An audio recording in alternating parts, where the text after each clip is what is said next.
Қазақстан Республикасының су ресурстары және ирригация министрі Нұржан Нұржігітов Түркістан облысы Төле би ауданына арнайы сапармен келіп, салынып жатқан Қарақуыз су қоймасының құрылыс барысымен танысты. 2024 жылы басталған жоба бүгінде аяқталуға жақын. Құрылысты корпорация Қазғұр жауапкершілігі шектеулі серіктестігі жүргізуде. Жобаның жалпы құны 1 миллиард 123 миллион теңге.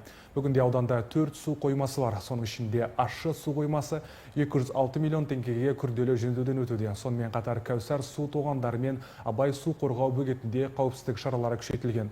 Ауданда 10 өзен бар. Жылдық су ағыны 2,3 миллиард текше метрді құрайды. Ауданға бөлінген лимит 66 миллион текше метр. 2025 жылы 20 миллион текше метр су пайдаланылды. Бүгінде 74 канал Төле би су шаруашылығы мемлекеттік коммуналдық мекемесі теңгерімінде. Ал суармалы жер көлемі 9813 гектарды құрайды. Су инфрақұрылымын жақсарту бағытындағы жұмыстар да жүйелі түрде жүргізілуде. Өткен жылы 33-те 8 шақырым канал тазаланып, 16-та 4 шақырым қашыртқы қазылды.